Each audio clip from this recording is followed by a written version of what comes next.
जंगबंदी और मुज़ाकरात की कोशिशों को सबूताज करने की एक बहुत बड़ी कोशिश इसराइल की तरफ से ईरान में मौजूद रूस के न्यूक्लियर पावर प्लांट पर हमला।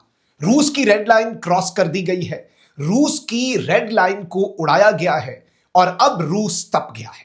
इस सबके अंदर ये 24 घंटे में रूस के मफादात पर दूसरा बड़ा हमला है इसराइल की तरफ से। इस सबके अंदर यह बात पहले ही सामने आ चुकी है कि रूस ने इसराइल को एक क्लियर वार्निंग भी जारी की। बिस्मिल्लाहिर्रहमानिर्रहीम, अस्सलाम वालेकुम। मैं हूं मखदूम शहाबुद्दीन। 26 मार्च 2026 जुमेरात का दिन। अहम तरीन डेवलपमेंट्स हैं जो आपके सामने रखनी है। नाज़रीन किराम, सिचुएशन तशवीशनाक है। लम्हा बलम्हा सिनेरियो जो है वो बदलता जा रहा है। मुज़ाकरात के हवाले से अभी भी तशवीश है। आमने सामने बैठकर मुज़ाकरात के इम्कानात अभी भी मादूम है। अलबत्ता पाकिस्तान के फॉरेन मिनिस्टर जो हैं उन्होंने खामोशी तोड़ी और उन्होंने कहा है कि पाकिस्तान पैगाम रसानी कर रहा है। आमने सामने या डायरेक्टली ये दोनों फरीकैन बैठ के मुज़ाकरात पे अभी राजी नहीं है। तो पाकिस्तान ने अमेरिका का 15 नुकाती प्रपोजल जो है वो ईरान तक जरूर पहुंचाया है। ईरान उस पर अपनी डेलिब्रेशन करे, ईरान उस पर जो जवाब देगा हम अमेरिका तक पहुंचा देंगे। और इस वक्त जाहिर बात है पाकिस्तान कोशिश ये कर रहा है कि ये तनाज़ा टल जाए, लेकिन इसमें जाहिर बात है कि अमेरिका तो अब इस जंग से एग्जिट चाहता है क्योंकि ट्रंप की अपनी अप्रूवल रेटिंग्स गिर रही हैं। लेकिन ये जंग तो इसराइल की जंग है, तो इसराइल शायद ऐसा ना चाहता हो। ये वो एक नुक्ता है जिस पे डिसएग्रीमेंट भी होगा। और अब इसराइल ने ऐसे 2-3 बड़े काम किए हैं जो इस मामले को पेचीदा बना चुके हैं। मैं सारी डिटेल्स आपके सामने रखता हूं, लेकिन उससे पहले अगर अभी तक आपने इस वीडियो को लाइक नहीं किया, लाइक जरूर कर दें और कमेंट सेक्शन में आपने अपनी राय का इजहार भी जरूर करना है। नाज़रीन किराम, सबसे इंपॉर्टेंट चीज तो यह है कि रशिया और ईरान के दरमियान जो कोऑपरेशन और कोलैबोरेशन है वो किसी से ढकी छुपी नहीं है। जो ईरान ने हमले किए, एग्जैक्ट मकामात को हिट किया, बिल्कुल देखभाल के ऐसी ऐसी स्ट्राइकिंग की कि बंदा दंग रह जाए, हैरान रह जाए। इस सब के अंदर ईरान का जो रोल है वो बड़ा इंपॉर्टेंट है। और ईरान जो है उसने इस पूरे के पूरे सिनेरियो के अंदर रशिया के साथ मिलकर, रशिया से जो इंटेलिजेंस मिली, वेस्टर्न मीडिया ये कंफर्म कर चुका है कि रशियन इंटेलिजेंस की बुनियाद पे ईरान ने बहुत बड़े बड़े इस जंग के अंदर सरप्राइजेस दिए, यूनाइटेड स्टेट्स को भी और इजराइल को भी। ये सारी चीजें अपनी जगह पर, ये सब कुछ एक वेल एस्टैब्लिश्ड फैक्ट है।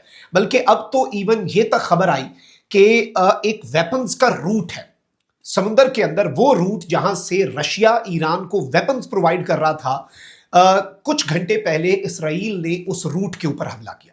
अब याद रखिएगा कि ईरान के अंदर देखें, न्यूक्लियर प्लांट का मतलब कतन ये नहीं होता कि वहां पे एटम बम बन रहा है, वहां पे न्यूक्लियर बॉम्ब बन रहा है। न्यूक्लियर पावर के पीसफुल यूजेस भी होते हैं, एनर्जी के लिए, बिजली बनाने के लिए। तो ईरान के अंदर एक इसी तर्ज का न्यूक्लियर पावर प्लांट है और ये ईरान का बुशहर न्यूक्लियर रिएक्टर है और इसको बेसिकली रशिया ऑपरेट करता है। इस पर एक अटैक पहले हुआ कुछ दिन पहले। रशिया ने उसके ऊपर बड़ा स्ट्रॉन्ग रिएक्शन दिया। रशिया ने कहा कि भाई ये हमारी रेड लाइन आपने क्रॉस कर दिया, ये बड़ी ज्यादती की है और हम इसका जवाब देने का हक महफूज रखते हैं। अब क्या हुआ कि कल ये खबर आती है रॉयटर्स की कि Russia evacuates 163 more staff from Iran Bushehr nuclear plant. Russia ने अपने 163 जो बंदे हैं वो ईरान के न्यूक्लियर प्लांट से इवैक्यूएट कर लिए, लेकिन 300 रूस के जो अहलकार, साइंटिस्ट और एक्सपर्ट्स हैं वो इस न्यूक्लियर पावर प्लांट पे डिप्लॉयड थे। ये कल तक की खबर है। अब इसराइल ने क्या किया? देखिए, इसराइल के वाले से पहले ये खबर आ चुकी है। न्यूयॉर्क टाइम्स ने कहा है कि ट्रंप किसी भी वक्त ये जंग खत्म कर सकता है। नेतन्याहू ने कहा है आईडीएफ को कि ईरान के ऊपर अगले 48 घंटे में तबाहकुन हमले करो, अपने वॉर ऑब्जेक्टिव्स अचीव करो, ये ना हो इस जंग से हमें निकलना पड़े, जितना ईरान को नुकसान पहुंचा सकते हो पहुंचाओ। फिर इसमें इवन ईरान ये कहता है कि भाई इसराइल जो है वो फॉल्स फ्लैग्स कर सकता है अरब्स को ईरान से लड़वाने की। ये सारी बातें ईरान भी एक्यूज करता आया है और ये ईरान का स्टांस रहा है इजराइल के हवाले से।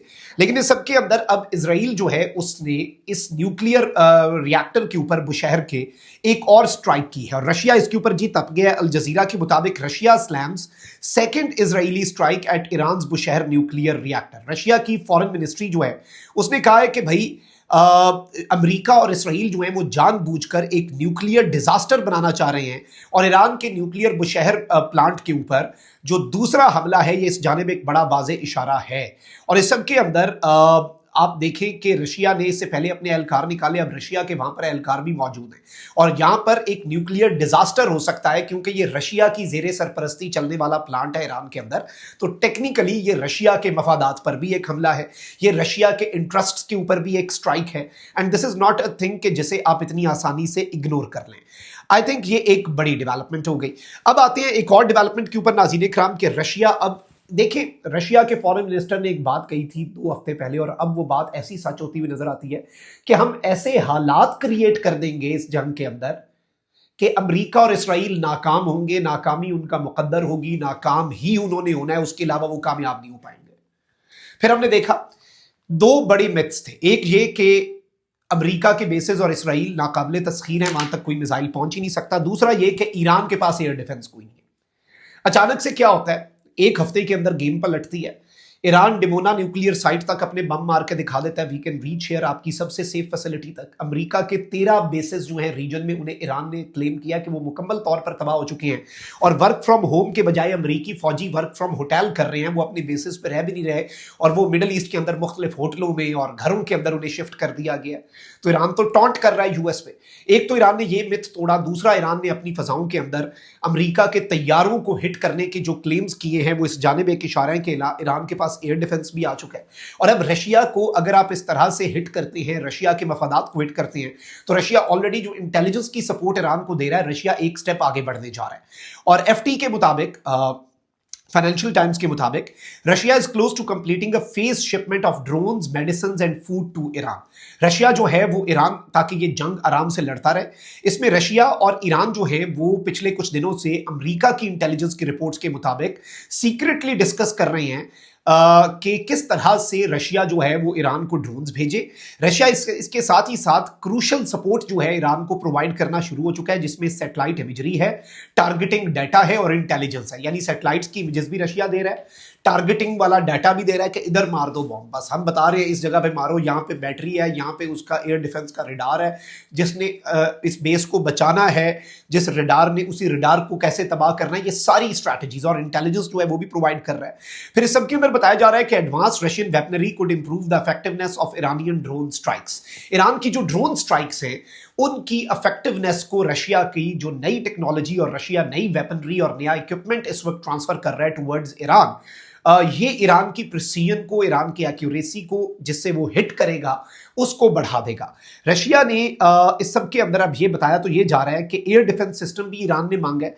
अब रशिया ने ऑफिशियली तो कहा है कि हम S-400 मिसाइल डिफेंस सिस्टम जो है वो नहीं देंगे ईरान को, हम अभी नहीं दे सकते, हमारी अभी इस पोजीशन नहीं है, लेकिन क्या पता रशिया कुछ प्रोवाइड कर भी रहा हो। लेकिन उससे भी इंपॉर्टेंट ईरान को फूड सप्लाईज और मेडिसिन, ताकि ईरान में एक बहरान ना पैदा हो और ईरान ये जंग लंबे अरसे तक लड़ सके। इस जंग के अंदर ईरान कीप्स गोइंग, इस चीज के लिए भी यूं लग रहा है कि रशिया इस वक्त अपने एफर्ट्स लगा रहा है, रशिया इस वक्त अपनी कोशिशें कर रहा है। This itself is a very big development, एक मेजर अपडेट है। ये अभी तक की चीजें थी जो आपके सामने रखना जरूरी थी। और जाहिर बात है कि रशिया के जो बुशैर न्यूक्लियर प्लांट पे हमला हुआ है, और अमेरिका की आर्मी का एक साबिक कर्नल है, बहुत किताबें लिख चुका है, एक्सपर्ट है, उसने एक अमेरिकी मीडिया शो के अंदर ही, वेस्टर्न मीडिया चैनल के ऊपर बैठकर कहा कि पुतिन ने इसराइल को बैक चैनल ये पैगाम भेजा कि अगर आपने ईरान पर टैक्टिकल न्यूक्लियर हमला किया तो हम आप पे कर देंगे। तो वो भी रशिया जो है इस वक्त खुलकर ईरान के साथ है। और अब ये जो अटैक है इसके बाद रशिया किस तरह से रिएक्ट करता है, तपा तो रशिया बहुत है, इसका जवाब रशिया किस तरह से देता है ईरान को मजीद एम्पावर करके और अमेरिका और इसराइल के लिए मजीद चैलेंजेस क्रिएट करके, ये अगले चंद घंटों में पता चल जाएगा। अपना बहुत ख्याल रखें। अल्लाह निगहबान, पाकिस्तान जिंदाबाद।